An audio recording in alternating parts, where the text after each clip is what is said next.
Daya kejut kasus chat mesum Rizik lanjut, ditulis oleh Anto Cahaya di siwar.com. Halo, selamat menyaksikan informasi dari channel Tanda Seru.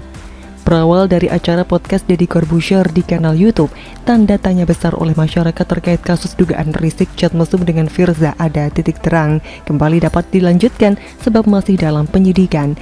Seperti yang diberitakan, podcast Close the Door mengundang Kapolda Metro Jaya Irjen Pol Fadil Imran yang diunggah di kanal YouTube Deddy Corbuzier pada Selasa 7 September 2021. Dalam kesempatan itu, Deddy berbincang dengan Fadil membahas mantan pimpinan Front Pembela Islam atau FPI Habib Rizik Syihab. Ketika ditanya oleh Deddy soal kasus chat mesum Habib Rizik, Fadil tidak banyak berkomentar. Itu kan masih dalam proses penyidikan, masih jalan terus, kata Fadil seperti dikutip kanal YouTube Deddy Corbuzier Selasa 7 September 2021. Biar saja itu, saya tidak ingin mengomentari sesuatu, ini kan masih dalam proses penyidikan. Biarlah nanti mekanisme criminal justice system berjalan, ujar Fadil. Seperti diberitakan sebelumnya, Majelis Hakim PN Jaksel mencabut SP3 kasus dugaan chat mesum. Dengan demikian, Rizik Syihab kembali berstatus tersangka. Majelis Hakim meminta Polda Metro Jaya melanjutkan penyidikan kasus tersebut. Rupanya, kepolisian benar-benar memanfaatkan kasus chat mesum ini sangat hati-hati, tapi sekaligus dapat digunakan sebagai kartu as oleh pihak aparat. Rupanya kasus yang menghebohkan seluruh rakyat Indonesia ini sewaktu-waktu dapat digelar kembali di tengah persidangan. Saya tak dapat membayangkan jika kasus ini digelar, tentu akan menjadi aib nasional. Ada seorang ulama yang bahkan disebut imam besar, bahkan konon diikuti jutaan pengikutnya, tapi dibaliknya memiliki kelakuan yang kurang ajar dan di luar nalar. Ketika dulu di SP3 kan, karena alasan polisi belum menemukan penyebar pertama chat mesum tersebut, dan melalui Kapolda Metro Jaya nampak memberi sebuah isyarat sedang dalam proses penyidikan, tentunya sudah ada titik terang. Daya tawar kepolisian dan dalam hal ini pemerintah sangat kuat. Sekembalinya Rizik ke Indonesia tentu lebih memudahkan penyidikan. Strategi pemerintah dan kepolisian jitu. Pertama, SP3 kan dulu untuk memancing tokoh utama sedikit lega. Polisi yang sudah menyusup ke dalam kelompok mereka tentu paham betul karakter pimpinannya. Dan ketika pulang kampung yang bersangkutan jingkrak-jingkrak sampai menimbulkan kegaduhan. Saat itu, meski Rizik sudah diberi kesempatan pulang oleh pemerintah, tapi kerap melontarkan kalimat-kalimat provokasi yang bikin panas kuping orang waras. Dan benar saja, euforia yang berlebihan saat ia pulang ke kampungnya di Petamburan menjadi awal petaka.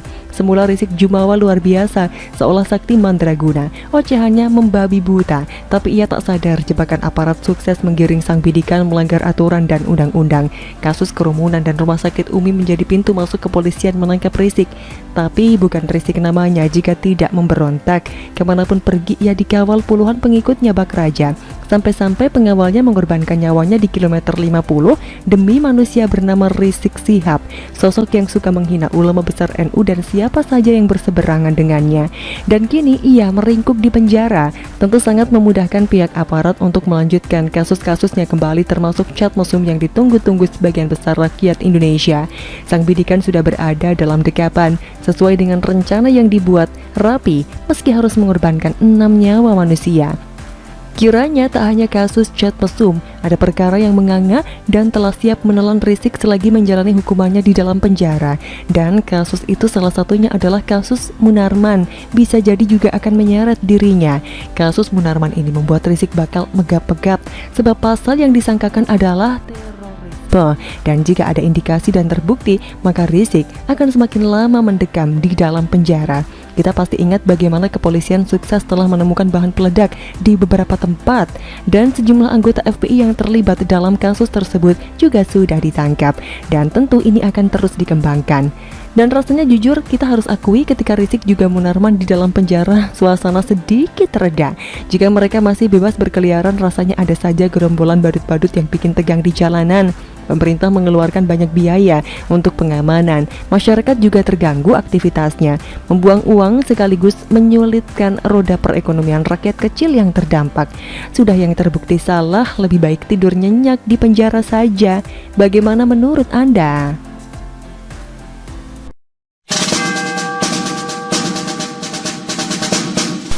Sesalkan PDIP tak memberi ucapan selamat HUT ke-20, ditulis oleh Jo Putra di siwar.com. Halo, selamat menyaksikan informasi dari channel Tanda Seru. Peringatan HUT ke-20 Partai Demokrat banjir ucapan dari beberapa kalangan elit politik tanah air. Ucapan haul Demokrat tersebut pun mendapatkan ucapan selamat dari para pemimpin daerah sampai Presiden Jokowi dan Wakil Presiden Ma'ruf Amin. Namun yang disayangkan oleh para kader Demokrat adalah tidak adanya ucapan dari PDI Perjuangan dan Partai Persatuan Pembangunan atau P3. Hal itu diungkapkan oleh Deputi Bapilu DPP Partai Demokrat Kamhar Lakumani. Ia menjelaskan bahwa tidak adanya ucapan hari jadi PD dari PDI Perjuangan telah menjadi perbincangan di kalangan internal partai tersebut. Sebenarnya perlu nggak sih mengucapkan selamat hari jadi ke Partai Demokrat? Sebenarnya kalau hanya untuk basa-basi tentunya PDIP bisa memberikan ucapan selamat kepada sesama partai politik yang sedang memperingati hari jadinya. Karena biar bagaimanapun Partai Demokrat adalah partai yang telah berdiri sekian tahun di tanah air. Namun demikian bukan berarti PDIP tidak memberikan ucapan haul Demokrat memperlihatkan kebencian atau permusuhan terhadap partai berlambang Mercy itu.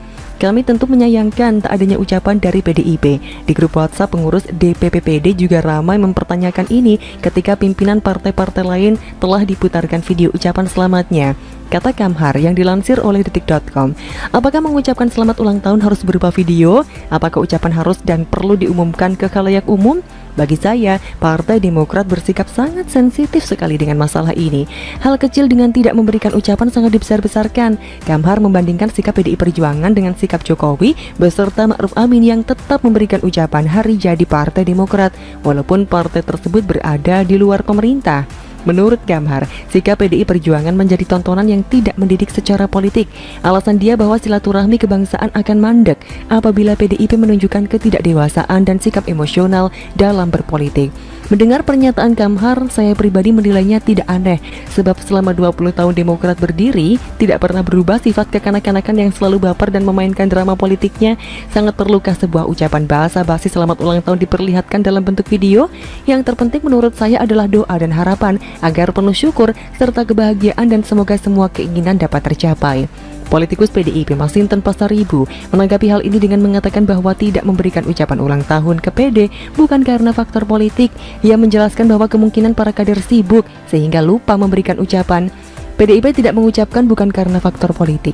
Apapun itu kan teman, kemungkinan masing-masing pada sibuk sehingga lupa membuatkan konten ucapan selamat HUT Partai Demokrat, ujar Masinton. Lagi pula, Masinton mengaku bahwa dirinya memberikan ucapan selamat kepada kader PD di DPR ketika bertemu.